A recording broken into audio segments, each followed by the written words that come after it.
बिस्मिल्लाहिर्रहमानिर्रहीम अस्सलाम वालेकुम नाज़रीन, आप यूट्यूब और फेसबुक चैनल देख रहे हैं। मैं राना उज़ैर हूँ। नाज़रीन, बहुत बड़ी ब्रेकिंग न्यूज़ जुमे के दिन इस वक्त सामने आई है, जिसने इस वक्त हुकूमत के बुनियादों को हिलाकर रख दिया है कि एक जानिब तो 27 फरवरी तक पहले इमरान खान के केसेस की समाअत को मुलतवी किया गया। 10 दिनों के लिए मुलाकातों पर पाबंदी, समाअत नहीं हो पा रही थी और अब 13 मार्च तक इमरान खान के केसेस को आगे कर दिया गया है। यानी कि वकला उस तरह से नॉर्मल रूटीन के मुताबिक इमरान खान से नहीं मिल पा रहे और उस सूरत हाल के अंदर इमरान खान का इंटरनेशनल मैगजीन द टाइम्स में आर्टिकल छप जाना, उसने बड़े बड़े सवालात जो हैं वो खड़े कर दिए हैं कि जेल के अंदर से इमरान खान अपना ये आर्टिकल कैसे पब्लिश करवाने में कामयाब हो गए। सवाल ये है, और आर्टिकल में जो बातें कर दी गई हैं, जो इमरान खान की जानिब से दावा किया गया है कि उनको क्या क्या ऑफर किया गया, और वहीं पर दूसरी जानिब इमरान खान और डोनाल्ड ट्रंप का हॉटलाइन राब्ता, इस राब्ते के हवाले से भी कुछ इंपॉर्टेंट डिटेल्स मैंने आपके सामने रखनी है, जिसने अडयाला जेल में हलचल मचाकर रखती है। और फिर दूसरी जानिब जो मौलाना जो एक शहीद हुए हैं, मौलाना फजल रहमान साहब जो हैं वो अगला टारगेट बताया जा रहे हैं। अल्लाह ना करे ऐसा हो। अब ये मामला क्या है कि जनाब अमीर मौलाना हामिदुल हक जो हैं वो शहीद कर दिए गए हैं, और उस हवाले से जनाब हमलावर कौन है, किसने शहीद किया, सिक्योरिटी जराए ने बाकायदा तौर पर उसकी तस्दीक कर दी है, वो डिटेल्स भी आपके सामने रखनी है। लेकिन आगे बढ़ने से पहले आप सबसे दरख्वास्त के चैनल को जरूर सब्सक्राइब कर लें, बेल आइकन को दबा दें। आने वाली तमाम तरह अपडेट्स आपकी खिदमत में बर वक्त पेश होती रहें। नाज़रीन, सबसे पहले आपको मौलाना हामिदुल हक साहब जिनको शहीद किया गया, जनाब उनके हवाले से खबर रख देते हैं कि दारुल हकानिया उकाड़ा हटक की जामिया मस्जिद में नमाज जुमा के बाद खारजी रास्ते में होने वाले खुदकुश हमले में मौलाना हामिदुल हक हकानी जो हैं वो 6 अफराद समेत शहीद हो गए हैं। यानी कि वो जुमे की नमाज पढ़ा रहे थे, उसके बाद उनको वहां पर शहीद कर दिया गया एक खुदकुश हमले में। उसके बाद सिक्योरिटी जराए की जानिब से जो खबर दी गई है वो बहुत इंपॉर्टेंट है कि उनको शहीद किसने किया। और मौलाना हामिदुल हक जो हैं वो मौलाना समीउल हक के बेटे थे। मौलाना समीउल हक को भी इसी तरह से हमले में शहीद किया गया था, उनके बेटे को शहीद कर दिया गया है। यानी कि ये सिक्योरिटी के ऊपर एक बहुत बड़ा सवालिया निशान है। तो जनाब इस सारी सूरत हाल में सिक्योरिटी जराए के मुताबिक, इब्तदाई इतलात के मुताबिक खुदकुश हमला फितनल ख्वारिज के दहशत गर्दों ने किया है और खुदकुश हमले में मौलाना हामिदुल हक हकानी को निशाना बनाया गया। अब अगला टारगेट मौलाना फजल रहमान साहब कैसे हैं वो भी आपको बता देता हूं। सिक्योरिटी जराए ने कहा कि मौलाना हामिदुल हक ने खवातीन को तालीम से रोकने को खिलाफ इस्लाम करार दिया था। इस बयानिए पर मौलाना हामिदुल हक को धमकियां भी दी गई। अब उन्होंने कहा कि मर्द और औरत पर बराबर तालीम करना हक जो है वो फर्ज है। अब अगर मर्द तालीम हासिल कर रहा है तो औरत पर भी पूरी जो है वो उनके ऊपर भी ये पाबंदी नहीं लगा सकते कि वो तालीम हासिल ना करें, ऐसा तो नहीं हो सकता। उन्होंने कहा कि जनाब ये खिलाफ इस्लाम है। अब फितनल ख्वारिज के लोग जो हैं वो आम तौर पर कहते हैं कि हम जो है वो शरीयत नाफिज करने वाले लोग हैं, हमारी शरीयत के मुताबिक आप लोग चलें, तो वो कहते हैं कि ये खिलाफ इस्लाम है औरतों को जो है वो तालीम देना। उन्होंने कहा कि ये खिलाफ इस्लाम है कि आप औरतों को तालीम देने से रोक रहे हैं, और इसकी बुनियाद पर फिर उनको धमकियां दी गई। अब फितनल ख्वारिज के दहशत गर्दों ने उनको शहीद कर दिया है।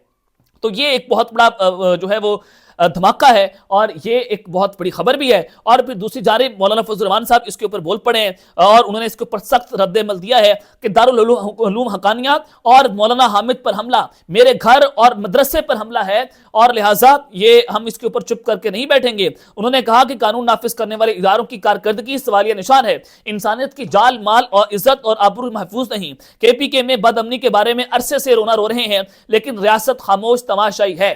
अब दूसरी जानिब कुछ दिन पहले मौलाना फजल रहमान को भी थ्रेट लेटर जो है वो जारी किया गया था कि आप अपनी जो मूवमेंट्स हैं उनको रिस्ट्रिक्ट कर दें, अपनी जो सिक्योरिटी है उसको टाइट कर दें, आप पर खुदा ना खास्ता ऐसा हो आप पर भी हमला किया जा सकता है। अब मौलाना हामिदुल हक के ऊपर ये हमला करना, उनको जनाब जो है वो ठिकाने लगाना, और फितनल ख्वारिज के दहशत गर्दों ने सारा काम किया है। तो क्या अगला टारगेट ये मौलाना फजल रहमान साहब को बनाएंगे? तो उसके बाद मौलाना फजल रहमान जो है उनको अपनी सिक्योरिटी को टाइट करना होगा, उनको अपनी सिक्योरिटी के ऊपर जो है वो नजरसानी करनी पड़ेगी। तो ये उनको क्या ये पैगाम दिया गया है, ये एक बहुत बड़ा सवाल है जो अपनी जगह के ऊपर खड़ा हुआ है।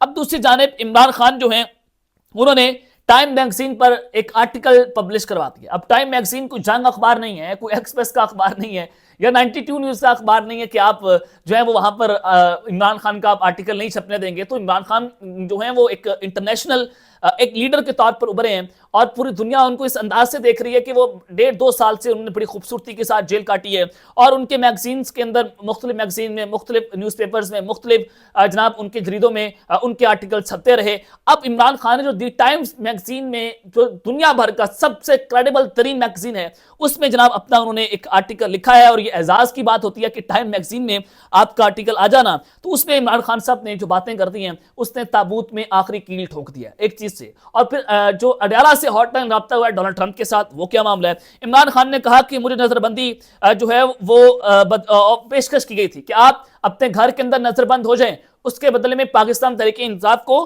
पॉलिटिकल स्पेस देने का वादा किया गया था, लेकिन मैंने इनकार कर दिया था। और उन्होंने कहा कि अवाम का अज़्म उम्मीद है, ये लड़ाई आसान नहीं है। अब हम ऐसा पाकिस्तान बनाएंगे जहां जमहूरियत होगी और वहां पर शहरियों के हकूक़ का तहफ़्फ़ुज़ होगा।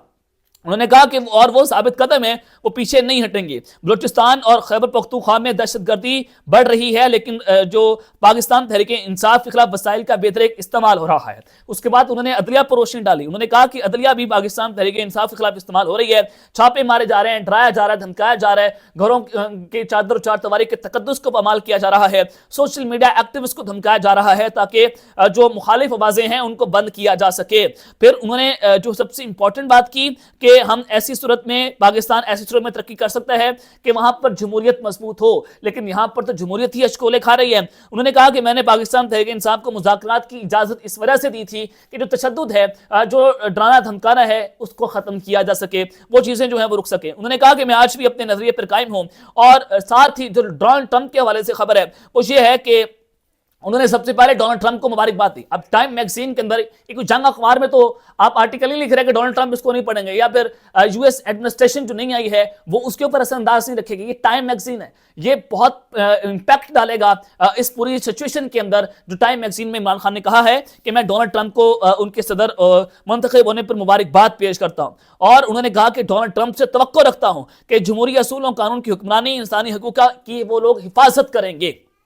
अब ये उन्होंने बिलवास्ता और बिला वास्ता डोनाल्ड ट्रंप को ये कह दिया है कि जनाब आप इधर भी नजर दौड़ा लें। अब देखते हैं मामला किस जानिब जाता है कि एक जानिब तो जोए विल्सन वो लगातार उनके यूएस सेक्रेटरी स्टेट को लेटर लिख रहे हैं और वो एक ड्राफ्ट तैयार कर रहे हैं, और फिर पाकिस्तान की जो ओवरसीज कम्युनिटी है वहां पर लॉबिंग फंड्स के जरिए डोनाल्ड ट्रंप के साथ राब्ते में भी है कि इमरान खान की राय के लिए वो अपना अहम तरीन किरदार अदा करें। तो इंटरनेशनल मीडिया पर आज इमरान खान का बड़े अरसे के बाद ये आर्टिकल आया है। इसकी टाइमिंग्स बहुत इंपॉर्टेंट है कि जब इमरान खान के साथ अभी मुलाकातें नहीं हो रही और फिर उनका ये मैगजीन उस मौके पर आ जाना, तो ये भी सवालिया निशान है कि ये सारा कुछ कैसे और क्यों हो रहा है। There is something wrong. तो जाहिर है नून लीग वालों के लिए कोई अच्छी खबर तो नहीं है कि जनाब वो सारा कुछ कर लें। और फिर दूसरी जानिब चौधरी परवेज राय साहब जो हैं वो एक्टिव हो गए हैं। आज वो जब से जेल से बाहर आए हैं वो पॉलिटिकल तौर पर एक्टिव आपको नजर नहीं आ रहे थे, लेकिन उनकी भी बेदरेक कुर्बानियां हैं, उनके खानदान की कुर्बानियां, उनके बेटे की, उनकी बीवी की और उनके दीगर लोगों की। तो आज उनकी लाहौर हाईकोर्ट बार एसोसिएशन के जो सदर हैं उनकी चौधरी परवेज राय से मुलाकात हुई है और उस मुलाकात की जो तस्वीर है वो सामने आई है जिसमें चौधरी परवेज राय साहब के पीछे पाकिस्तान तहरीके इंसाफ का झंडा भी नजर आ रहा है। और फिर एक और आम खबर है, अब ये होगा क्या कि इमरान खान को पेशकश तो हो रही है उनके बकौल कि मुझे जो है वो नजरबंदी की ऑफर की गई है कि आप वहां पर नजरबंद हो जाएं ताकि डील का एक तासुब चला जाए। अब आईनी बेंच में जो जजेस काम कर रहे हैं, तो अब जुडिशल कमीशन का इजलास हुआ चीफ जस्टिस जायजा अफरीदी की सरबराही में, और उस सरबराही में यह फैसला हुआ कि 5 नए जजेस सुप्रीम कोर्ट के आईनी बेंच में शामिल कर दिए गए हैं। पहले जजेस की तादाद जो थी आईनी बेंच में वो 8 थी, अब 13 कर दी गई है। अब ये सारा कुछ क्यों हो रहा है ये आपको मैं बता देता हूं। जनाब जो इस वक्त आईनी बेंच जो केस सुन रहा है, सबसे अहम केस है वो है फौजी अदालतों में सिविलियंस का ट्रायल।